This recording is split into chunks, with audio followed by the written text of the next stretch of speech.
우리 오늘 본문은 우리 성도님들께서 잘 아시는 사마리아 우물가에서 만났던 여인과의 대화의 내용을 담고 있습니다. 오늘 읽어드린 본문 가운데서 특별히 예수님께서 이렇게 말씀하고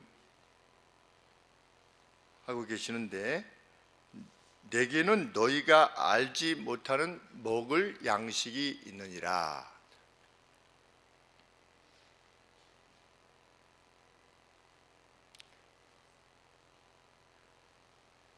이 유머를 담은 것인지 아니면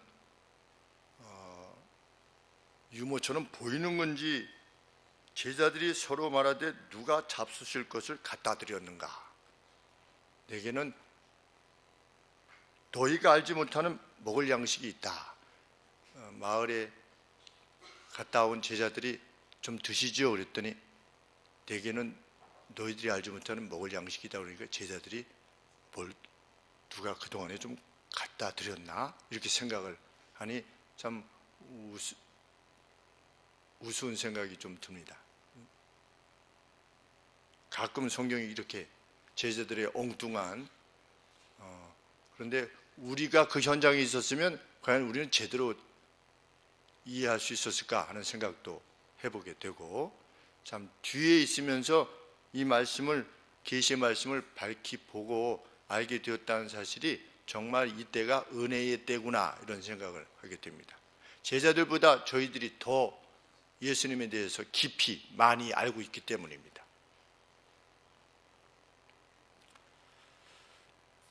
그러면 예수님이 말씀하신 음식이란 과연 무엇을 말하는 것인가? 나는 너희들이 알지 못하는 음식이 있다. 이렇게 말씀하셨는데 우리 성도님들 스스로 한번 생각해 보셨으면 합니다. 왜 예수님은 그렇게 말씀하신 것인가? 음식은 도대체 뭘 말하는 것인가? 예수님은 이 뒤에 드시는 게 없었습니다. 그렇죠? 그런데 그렇게 말씀하셨습니다.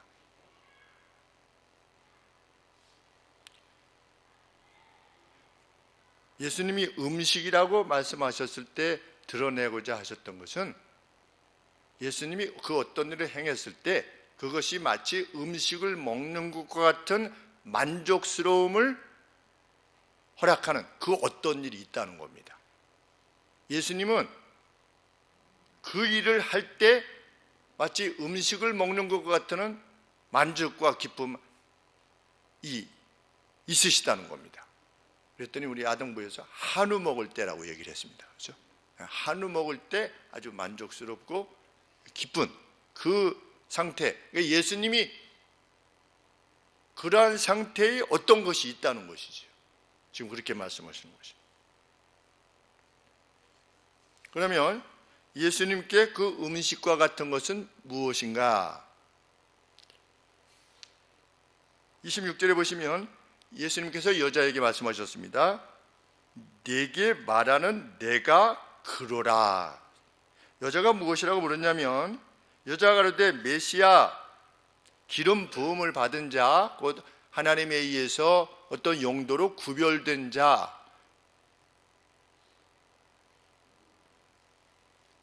아담과 하와가 타락했을 때 하나님께서 뱀에게 말씀하신 그 여자의 후손, 뱀의 머리, 사망의 권세를 끝장낼 그렇게 보내실 것이라고 약속하신 그 메시아, 구약의 모든 예언자들이 그에 대해서 예언했던 그 메시아 곧 그리스도라 하는 이가 오실 줄을 내가 아오니 그가 오시면 모든 것을 우리에게 구하실 것입니다. 어떤 점에 대해서? 북이스라엘, 나중에 사마리아라 불리는 이 사마리아 사람들은 하나님 앞에 예배드릴 때 북쪽에서 예배드려도 된다. 이렇게, 그래서 그 사람들은 그리심산에서 예배를 드렸는데, 우리 성경 말씀에 보면 예루살렘에서 또 예배를 드리고 있었는데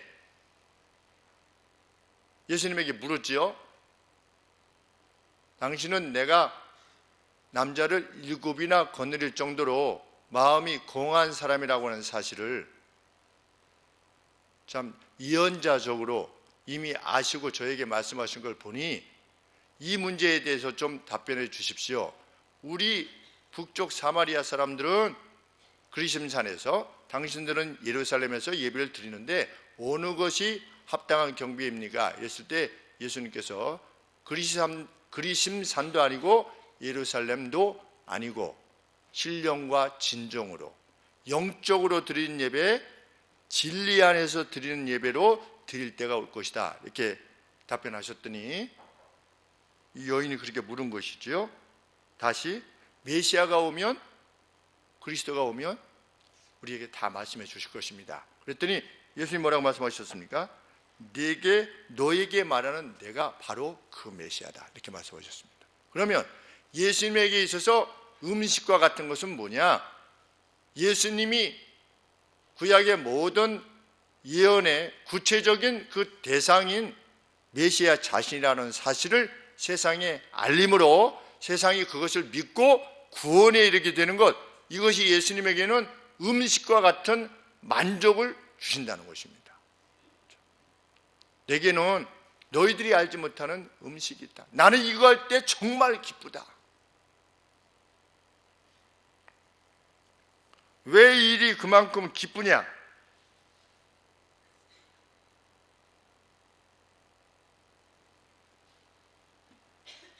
예수님 당신이 메시아라는 사실을 전하는 것, 그것을 통해서 세상을 구원하는 것이 예수님을 세상에 보내신 성부 하나님의 뜻이기 때문입니다. 34절에 예수께서 이르시되 나의 양식은 내가 기뻐하는 바는 나를 보내신 이의 뜻을 행하는 것이다. 그리고 그분의 일을, 그분의 웍을 온전히 이루는 것이다, 완성하는 것이다. 이것이 내게 음식과 같이 내게 기쁨을 주는 것이다. 왜? 아들은 아버지가 기뻐하는 것을 행하는 이이기 때문입니다. 예수님은 오셔서 무엇을 하신 겁니까? 예수님 자신이 메시아이심을 세상에 밝히시고 예수 그리스도로 말미암아 구원이 거저 주어질 것이라는 것을 알리시는 일을 지상에 계실 때 계속해서 처음부터 마지막까지 알리신 것입니다. 하나님의 나라에 대해서 알리신 것입니다. 그것이 예수님의 기쁨이었습니다.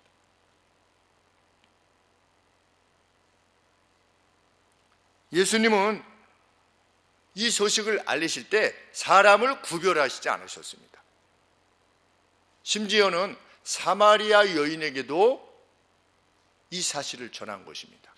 예수님이 지금 행로에 고나셔서 우물가에 잠시 앉으신 겁니다.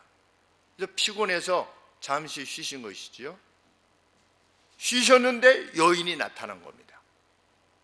그런데 사마리아 여인인 겁니다. 그런데 예수님이 속해 있었던 남쪽 유다 사람하고 북쪽 사마리아 사람들하고 서로 왕래를 안 한 겁니다. 그래서 직선거리로 갈 수 있는 거리도 유대 사람들, 소위 말해서 스스로 경건하다고 여기는 사람들은 일부러 다른 길로 돌아서 갈 정도였습니다. 그만큼 서로 원수됨이 있었습니다. 왜냐하면 다윗, 솔로몬, 그 다음에 르호보암, 이 르호보암 때 나라가 둘로 갈라졌지요.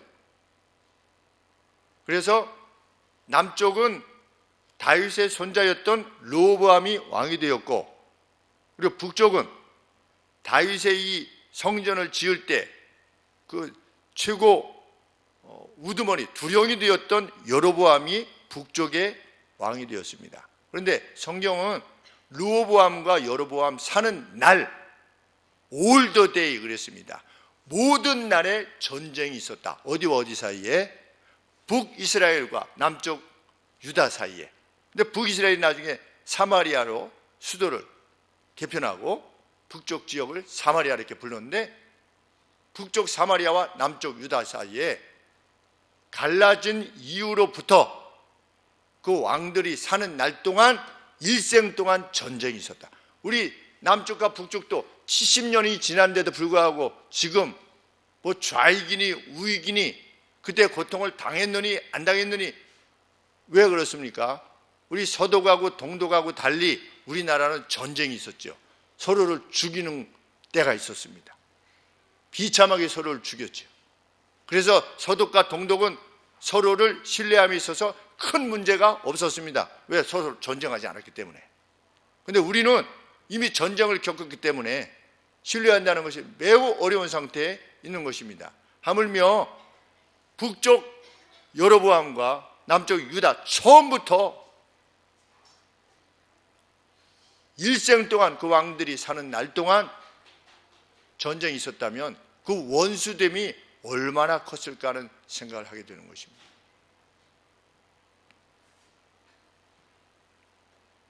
그리고 북쪽 이스라엘이 하나님께 범죄하여서 주전 722년에 아시리아에 의해서 멸망되는데, 아시리아가 북쪽을 점령한 다음에 바벨론 사람, 어디 사람 그런 민족들을 이 북쪽 이스라엘에 소개시켜 왔습니다.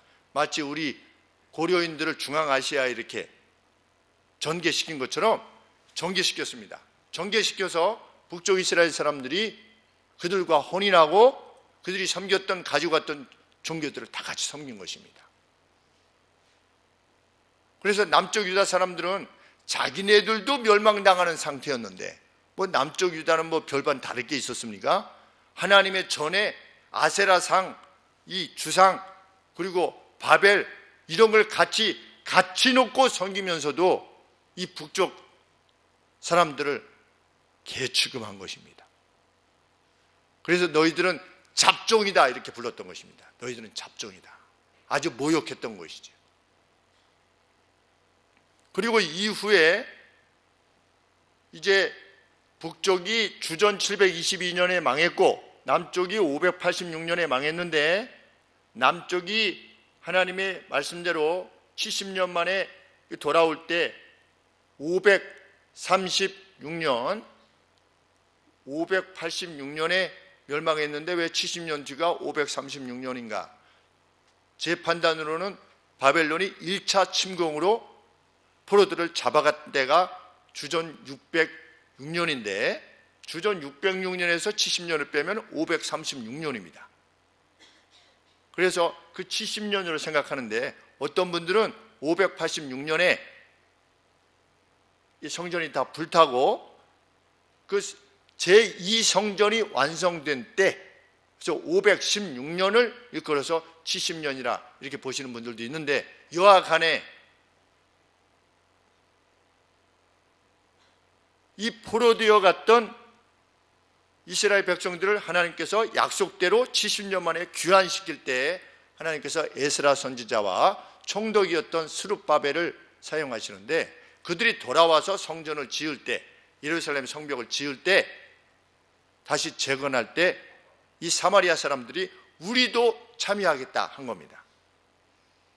우리도 동참하겠다. 그때 스룹바벨이 거절했습니다. 그랬더니 그 뒤에 어떻게 한 겁니까?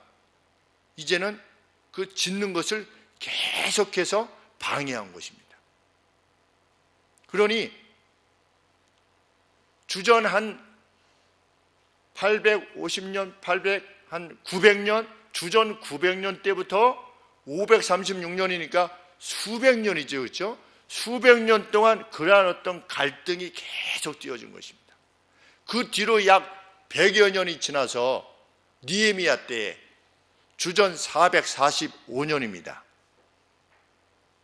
536년으로 치고 445년이면 거의 한 80년인가요? 한 80년 뒤에 다시 느헤미야가 3차 귀환을 하는 겁니다. 그때에도 사마리아 사람들이 우리 동참하고 싶다. 그런데 노한 것이. 그리고 거기에 살고 있던 도비야라고 하는 인물과 함께 다시 재건하는 것을 방해한 것입니다. 누가? 북쪽의 사마리아 사람들이. 철천지 원수였던 것입니다. 그렇게 이어져 내려왔습니다, 역사가. 근데 로마가 점령을 한 거죠. 북쪽도 점령하고 남쪽도 점령하고. 그런데 예수님이 사마리아 지역을 통과해서 오시는 겁니다. 지금. 그런데 행로에 권하여 앉아 계신 겁니다. 앉아 계실 때 한 여인이 온 것이죠. 누굽니까? 사마리아 여인인 겁니다. 제자들의 입장에서 보면 사마리아인에게는 복음이 전해질 가치가 없는 것입니다. 아무런 가치가 없는 것이죠. 그래서 마을에 음식을 예비하러 갔다가 왔을 때 예수님이 사마리아 여인하고 말씀을 나누는 것을 보고 어메이지했다, 놀랐다는 겁니다. 그냥 왜 말씀을 하고 계시지? 이 정도가 아니라 어느 정도로 놀랐느냐? 27절에 제자들이 돌아와서 예수께서 여자와 말씀하시는 것을 어메이지하였으나 무엇을 구하시나이까? 어찌하여 저와 말씀하시나이까? 묻는 자가 없더라. 물을 수조차도 없었어요. 그만큼 적개심이 있었던 상태였습니다. 사마리아와 남쪽 유다가.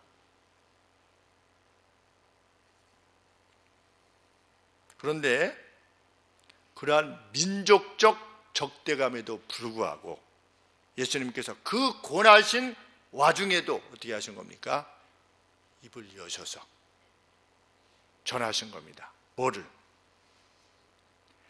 내게 말하는 내가 바로 그다. 내가 메시아다. 예수님은 쉬지 않으셨습니다. 왜? 예수님에게 있어서의 기쁨은 뭐냐? 예수님의 메시아 되심을 세상에 전하는 것이기 때문에. 그래서 그로 하여금 새 생명을 얻게 하시는 것이, 그것이 하나님, 당신을 보내신 아버지 성부 하나님의 뜻이요, 그것을 이루는 것이 자신의 기쁨이었기 때문에 오신 육체적 생활을 하시는 그 공생의 내내 주님이 처음부터 마지막까지 그 일을 행하신 것입니다.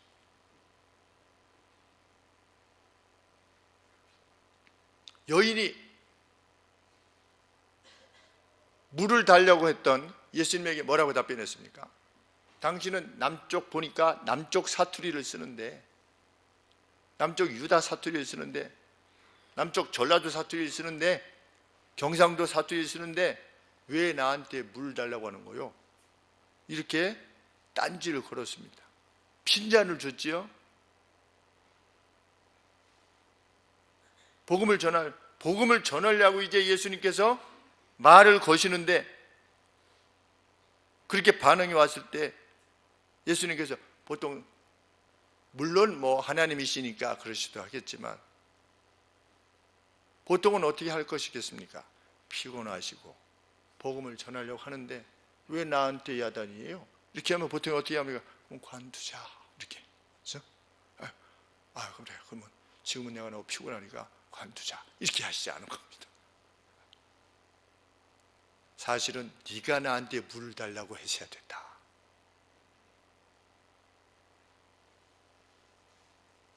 내가 주는 물은 한번 마시면 가라지 않는 물이다. 그리고 내가 주는 물은 웰이 될 것이다. 우물이 될 것이다. 영생하도록 솟아나는 우물이 될 것이다. 한번 마시면 영원한 생명으로 이끄는 그러한 우물과 같은 것이 될 것이다.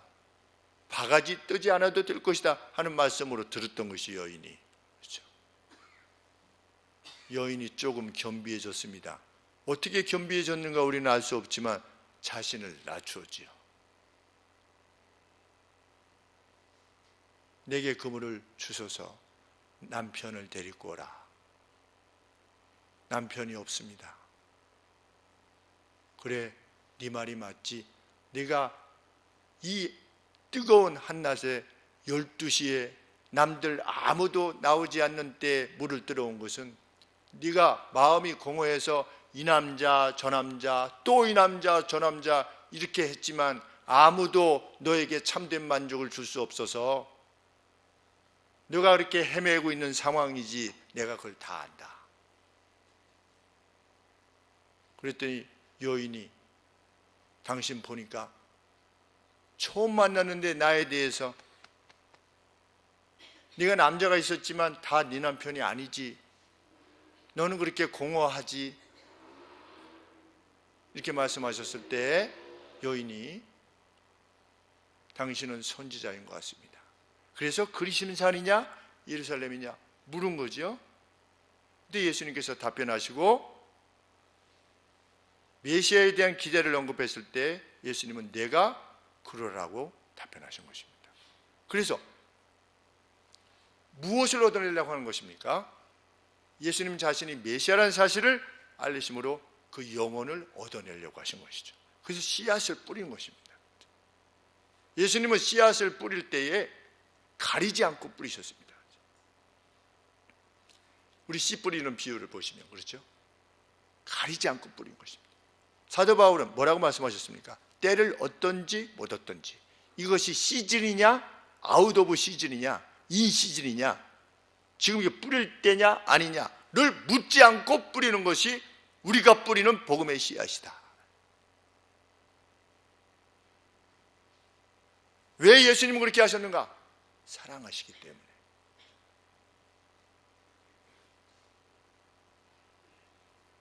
그 영혼이 공허했던 여인은 세상 사람들은 그 여인을 비난하고 조롱했겠지요.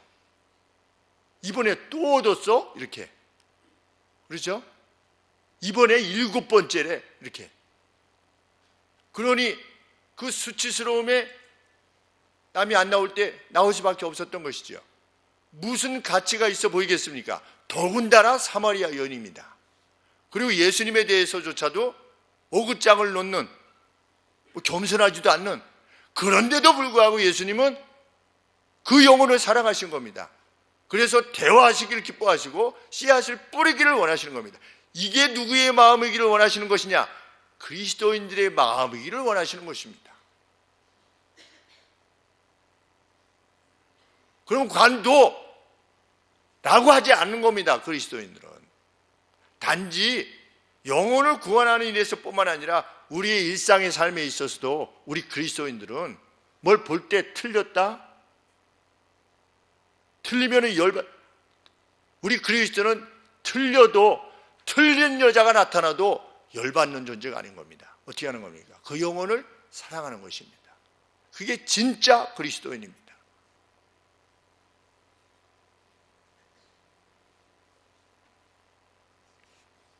반면에 제자들은 어땠습니까? 제자들이 예수님의 마음과 동일한 마음이었다면 제자들이 예수님께서 사마리아 여인과 이렇게 말씀하고 계실 때 뭐라고 생각하셔야겠습니까? 야, 예수님이 사마리아 여인에게도 지금 복음을 전하고 계시구나 이렇게 생각을 했어야죠. 당연히. 그렇지 않습니까?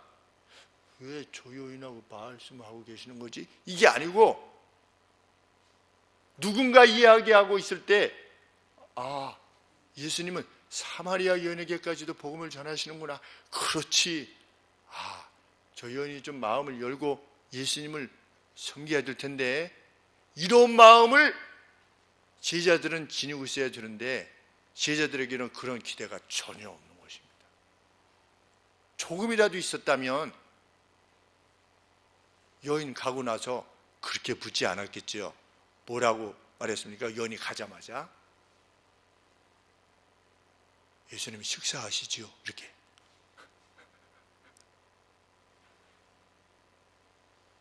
예수님이 어떤 말씀을 전하셨습니까? 이래야 되지 않겠습니까?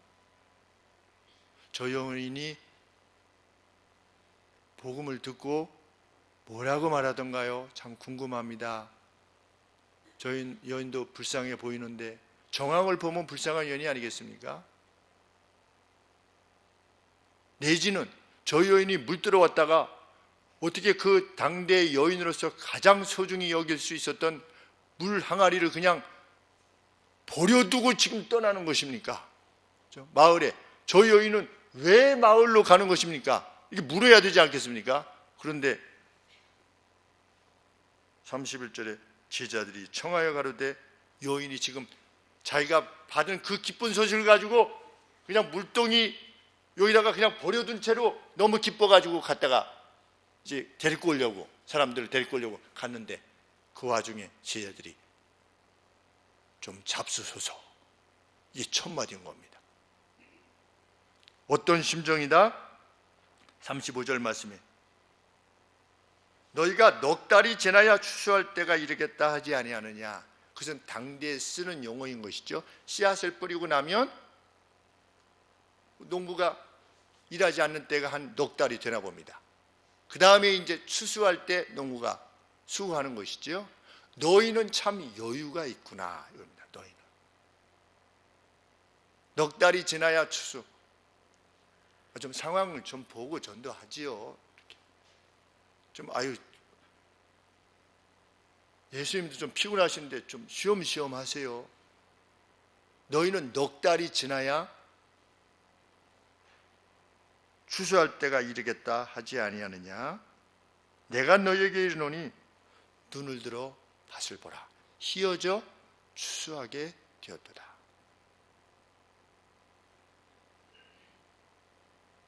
누가 뿌렸는데요? 예수님이 뿌리셨죠? 언제 뿌리셨습니까? 조금 전에 뿌리셨어요. 그렇죠? 뿌렸는데 어떻게 될 것이다? 어떻게 될 것이다가 아니라 지금 현재를 사용하고 있습니다. 희어져 추수하게 되었도다. 이 여인이 그 복음의 기쁜 소식을 가지고 달려가가지고 지금 누가 올 겁니까? 마을의 영혼들이 나올 겁니다. 희어져 추수하게 되었도다. 너희는 지금 씨앗 뿌리고 좀 몇 개월 기다리고 이렇게 하면 이렇게 어떤 상황이 되면 전도도 하게 되고 이런 기회가 주어질 것이고 너희들은 느긋하고 여유가 있지만 천국이라고 하는 것은 어떤 것이다? 지금 뿌려야 되는 것이다. 내가 지금 뿌렸을 때 어떻게 될 것이다? 밭을 보라 희어져 추수하게 되었도다.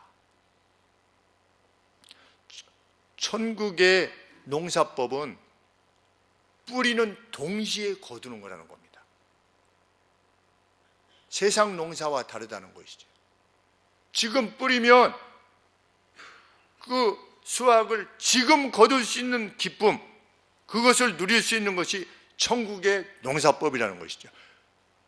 내가 나중에 이게 아니라 현재 내가 만났던 우물가에 만났던 여인이 사마리아 여인이고 남들이 거들떠보지도 않는 그러한 여인임에도 불구하고 거두어 들여야만 되는 영혼이고 기다리는 것이 아니라 지금 그를 위하여 씨를 뿌리고 추수한 그런 상황이라는 겁니다.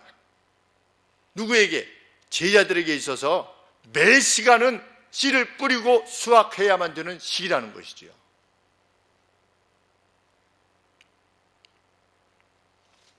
현재 진행형으로 36절에 거두는 자가 이미 삭도 받고 있는 중이고 영생에 이르는 열매를 모으고 있는 중이다. 지금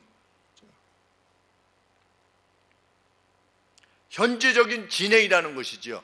근데 그것이 2000년 동안 계속해 왔지요. 그 가운데 우리는 누구입니까?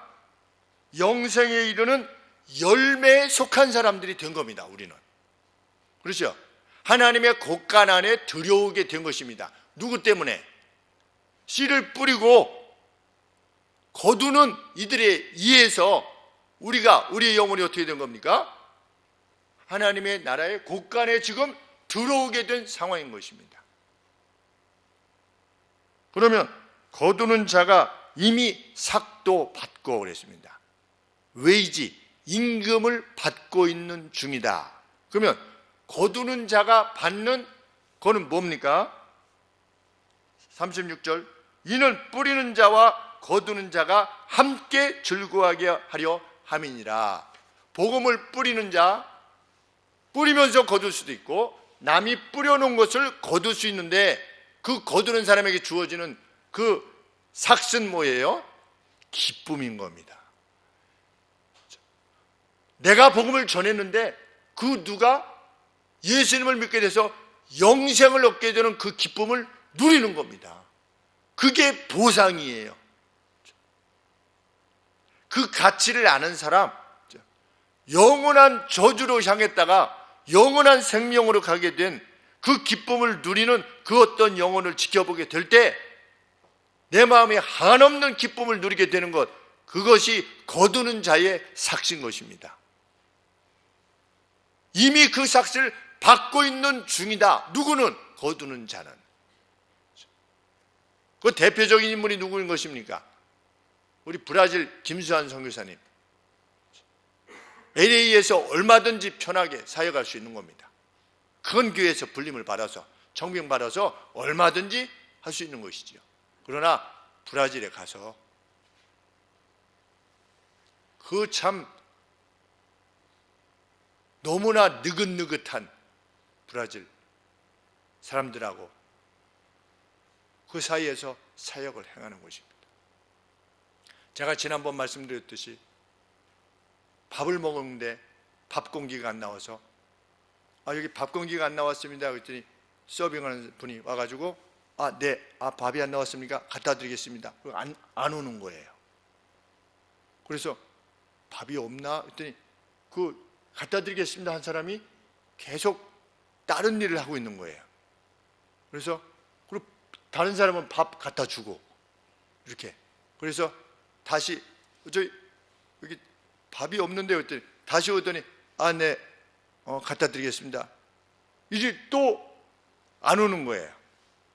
브라질이 그렇대요. 그래서 결국은 제가 가서 밥솥에 밥을 갖다가 먹었는데, 이제 사역을 하면서도 어떤 민족성이라는 게 있지 않겠습니까? 아주 복장이 터지는 것이죠. 약속을 잘 안 지키고, 그리고 뭐 이렇게 고마워할 줄 모르고, 그러면 보통 고마워할 줄도 모르고 약속도 잘 안 지키면 그리고 강도를 2번이나 만나시고 이렇게 하면 그냥 돌아가자 이런 마음이 안 되겠습니까? 그럼에도 불구하고 1년 동안 기도하면서 수고 끝에 그래도 여기 있어야 한다. 그 영혼이 하나님 앞으로 돌아서는 그 기쁨, 그 삭슬 위해서 일하고 있는 것이고, 그 열매, 영생에 이르는 열매들인 그 어린 영혼들을, 그 빈민들의 영혼들을 하나님의 나라로 이끄는. 그런데 그 김수환 선교사님뿐만 아니라 브라질이 지금 폭발적인 부흥을 한다고 하지 않습니까? 이 남미가 이 교회들이 매우 약했었는데 지금 특별히 브라질 같은 나라, 그리고 파라과이 이런 나라에서 복음이 폭발적으로 부흥하고 있다. 이런 소식을 받게 되는 겁니다. 누구 위해서 그런 것입니까? 거두려는 이들에 의해서 그렇게 되는 것입니다. 그들을 위해서 협력하는 이들에 의해서 그렇게 되는 것이죠.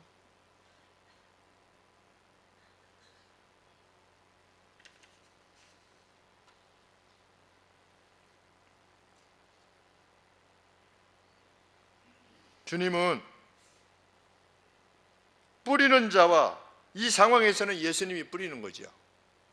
거두는 자가 함께 즐거워하게 하려고 예수님이 씨를 뿌리시는 것입니다. 그거 보여주시는 거지. 그 기쁨이 얼마나 큰 것인가요?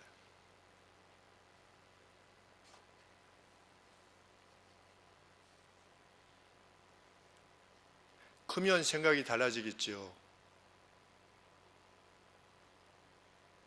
자식이라고 강요할 수 없는 건 아니겠습니까?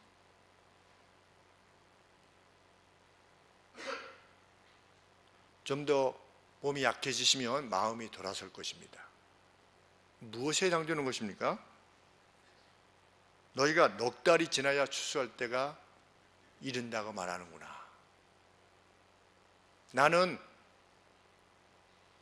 무슨 대중을 놓고 하는 것도 아니고 한 영혼 사마리아 여인 지금 피곤해서 우물가에 앉으실 수밖에 없는 그런 상황에서도 나는 그 기쁨을 위해서 전하는데, 너희들이 나와 같이 그렇게 하지 못하는 이유는 너희가 아직 깨달음이 없기 때문이다. 어떤 깨달음?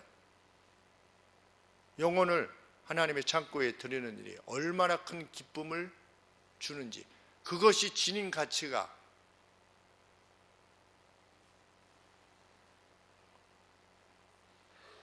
얼마나 무게를 지닌 것인지에 대해서 너희들이 알지 못하기 때문이다. 예수님께서 이렇게 말씀하시는 거지.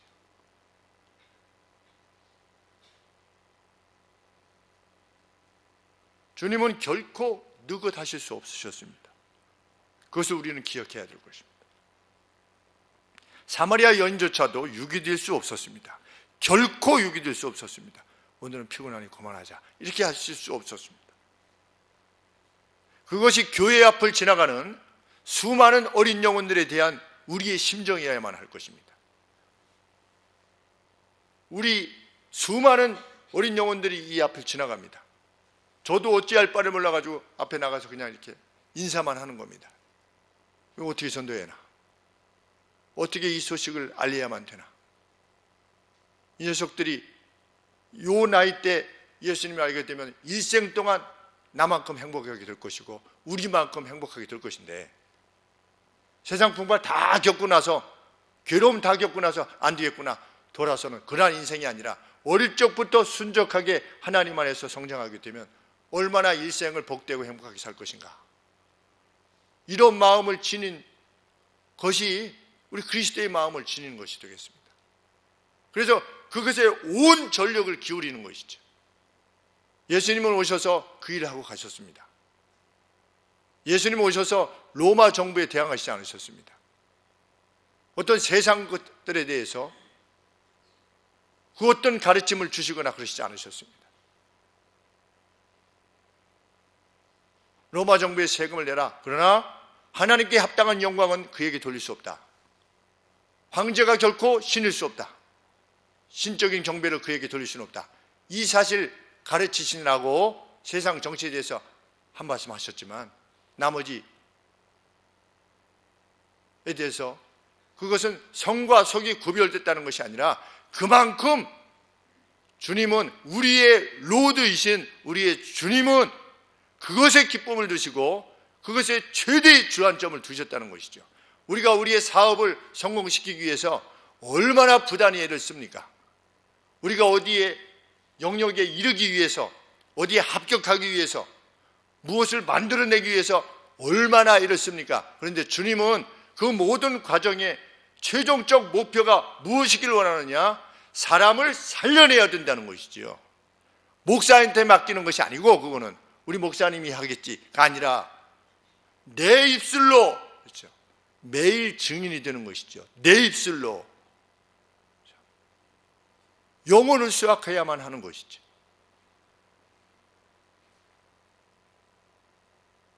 주병준 씨가 친구 말을 들어보니까, 제가 직접 본 것은 아니고 친구 말을 들어보니까 아파트에 뭘 네 채를 터가지고 200평을 만들었대요. 근데 그 안에 개들하고 산대요. 결혼을 안 해서 개들하고 산대요. 그래서 개집 치고는 너무 크다 제가 그랬어요. 200평이면 개들도 불쌍하고,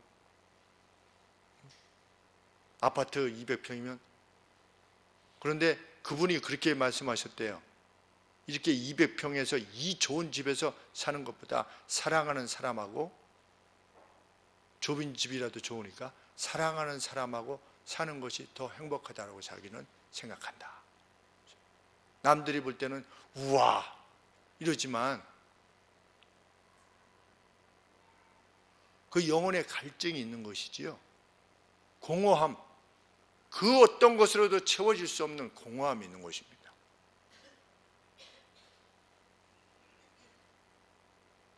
높은 지위에 있고, 또 있었고, 또 지금도 있고, 그리고 재정적인 면에 있어서도 아무 부족함이 없는, 몇십억을 넘어 있는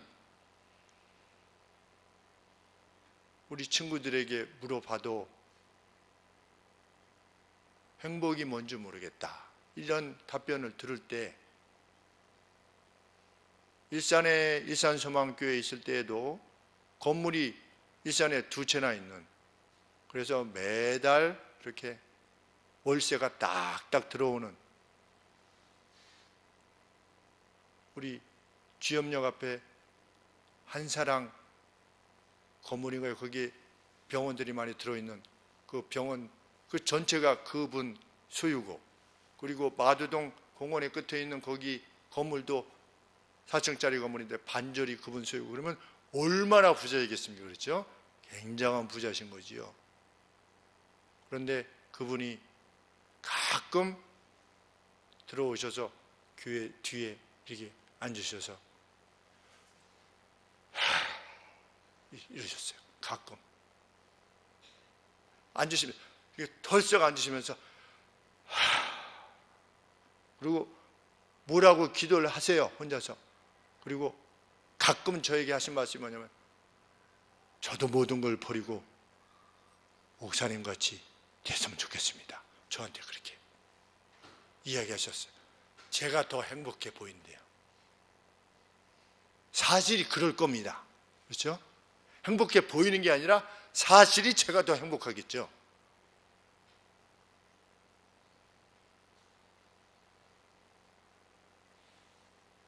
혹 누군가 그렇게 느끼지 않는다고 해도 마찬가지입니다. 소망이 없는 사람에게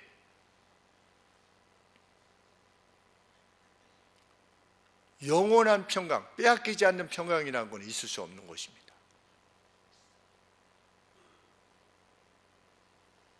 그런데 그 누가 주님을 만나게 되면, 우리 양만석 집사님이 다녀오신 바 요양원에서 그 환자들의 대소변을 매일같이, 그리고 하루에도 몇 번씩 그 대소변을 받아내면서 그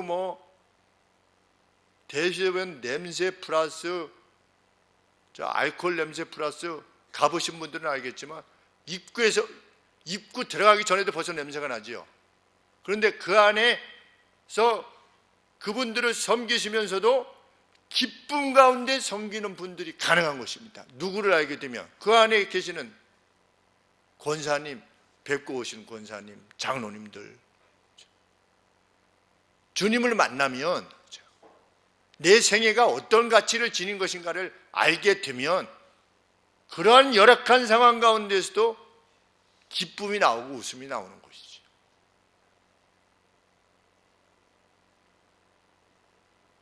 사도 바울도 그렇게 말하지 않았습니까?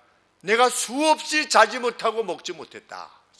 강의 위험과 산의 위험과 도적의 위험과 강도의 위험, 무수한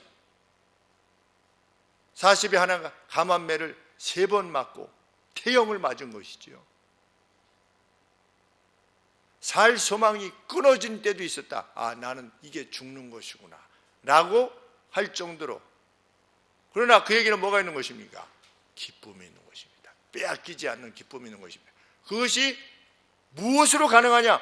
메시아가 누구냐? 예수 그리스도께서 누구냐를 알게 되면 그렇게 되는 것이지. 이분을 전하지 않을 수가 없는 것입니다. 진짜 그리스도인은 입술을 다물고 있을 수가 없는 것이죠.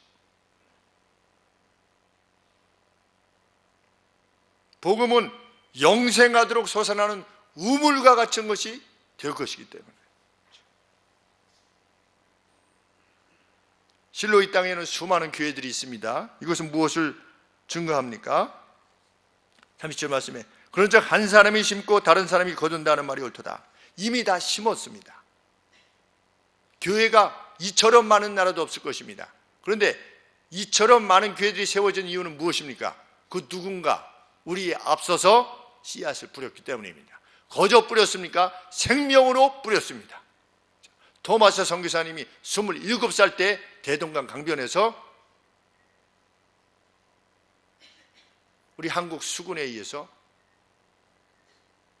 칼에 맞아 순교하셨습니다. 27살 때.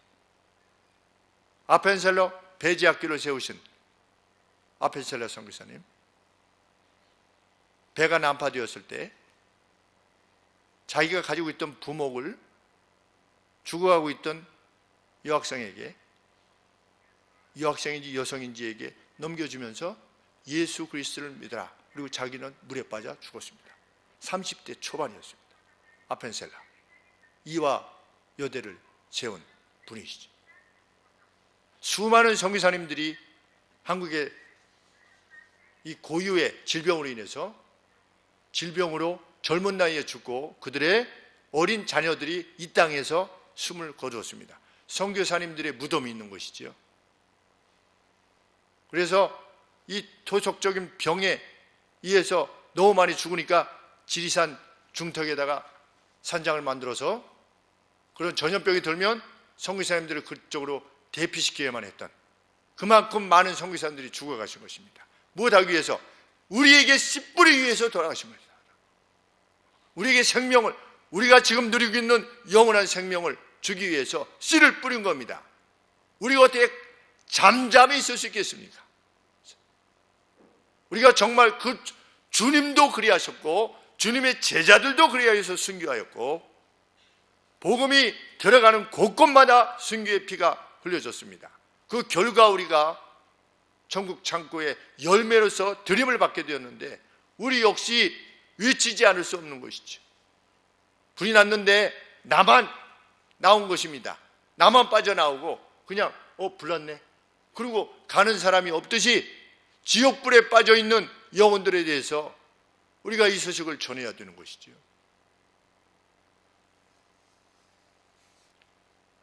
주님은 이렇게 말씀하셨습니다. 너희가 내 이름을 부끄러워하면 나도 그날에 너희를 부끄러워할 것이다. 우리는 주님의 이름을 내 주변에 있는 사람에게 전하는 것을 부끄러워하는가, 멋쩍어 하는가? 너희가 내 이름을 전하는 것을 멋쩍어 하면 나도 그날에 너희를 멋쩍어 할 것이다. 너희가 일생 동안 나에 대해서 다른 사람들에 대해서 전함이 없다면 나도 침묵할 거다 라는 말씀과 같은 것이죠. 그날에 나도 너희에 대해서 침묵할 것이다.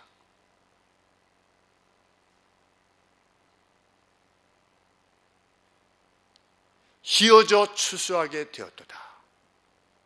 이것이 우리 곁에 두신 분들에 대한 예수님의 정의라는 것을 우리는 기억해야 될 것입니다.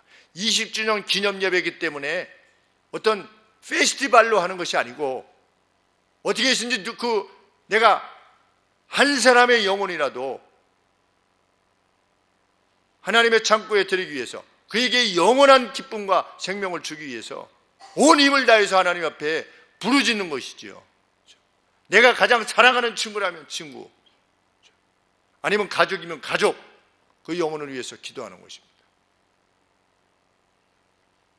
만일 여기에 우리가 잠잠하게 된다면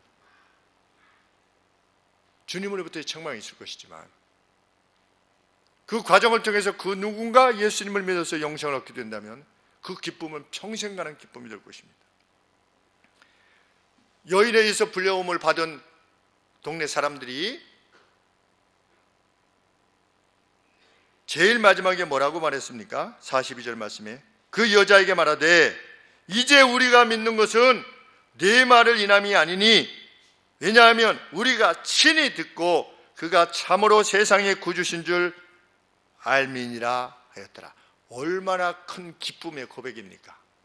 처음엔 너 때문에 신기해서 나왔지만 너 때문에 믿는 것이 아니다. 이제 우리 스스로 믿음을 지닌 것이다. 우리 거부 친구가, 예수님을 안 믿던 우리 거부 친구가 처음에 나올 때는 제가 교회 목사니까, 친구가 교회 목사니까 나온 것이죠. 그렇죠? 그런데 제가 없어져도 친구는 하나님을 섬길 것입니다. 저 때문에 하나님을 섬기는 것이 아니니까. 그렇죠? 우리 고현철 형제님이 하나님을 섬기시게 된 이후로 그 누가 어떻게 하라고 해도 하나님을 섬길 것입니다. 무엇 때문에? 이제는 우리가 친히 듣고 그가 참으로 세상의 구주실 줄 알기 때문이다. 이런 기쁨의 고백 들었을 때 이 여인이 얼마나 기쁘고 예수님이 얼마나 기뻐하셨을까, 이런 생각을 해보게 되는 것입니다. 그 기쁨에 찬 고백을 듣게 되는 것이 바로 우리가 받게 될 삭시라 우리는 믿습니다. 여기서 받게 되는 그 기쁨. 그렇죠? 우리 준동 친구도 이제 대구에서 이사 오셨는데 초등학교 3학년 때 전도를 받아서, 누구한테 전도 받았는지 잘 모르겠지만 전도를 받아서 화성교회 처음으로 왔습니다. 그렇죠? 아버지에게 예수님을 믿는 것에 대해서 핍박을 받으셔서 우리 놀이터에 이렇게 돕기도 하시겠는데 제가 기억으로는 도끼다시가 있는데 거기에 누워 있기도 하고 그러셨대요. 초등학교 때. 그만큼 기쁜 겁니다. 그만큼. 우리 또 친구들 여럿이 화성교회 고3 때 화성교회가 화곡동에 있는데 변화산 기도원은 경기도 광주에 있었습니다. 여름에 영일고등학교 다 저만 관악고등학교 나오고 영일고등학교를 다녔는데 영일고등학교가 그 보충 수업을 했습니다. 그러면 오전에 보충 수업 받고 우리 친구들이 화성교회 친구들이 산 넘고 물 건너서 버스 타고 광주까지 변화산 기도원에 와가지고 거기서 여름 수련회, 교회 수련회를 하고 그 다음날 아침 새벽에 제일 일찍 또 무리지어서 나와가지고 산 넘고 물 건너서 영일고등학교에 와가지고 오전에 그 강의 받고 다시 끝나면 다시 가고 그걸 3일 동안 그런 식으로 하나님을 섬겼던 것입니다. 그만큼 기쁨이 있었던 거지요. 집안에서 그러한 어려움을 당하다 할지라도 포기할 수 없는 것입니다. 우리가 전하는 복음이 이러한 생명력을 지니고 있다는 사실을 우리가 먼저 확신할 수 있게 되기를 원합니다. 확신하지 못했던 제자들과 달리 제자들은 성령 강림 받은 이후에 그 확신을 갖게 되었죠. 우리도 성령이 충만해 되어지기를 소원합니다. 그래서 이 기쁜 소식을 우리의 생애 전반에 걸쳐서 세상에 전하는 복된 기쁨이 우리들 모두의 것이 되기를 원합니다. 기도하겠습니다. 하나님 아버지,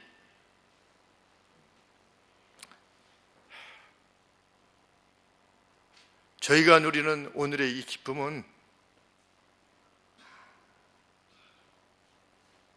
천지를 지으신 하나님께서 우리를 사랑하셔서 우리에게 예수 그리스도를 통해서 주신 기쁨임을 확신합니다.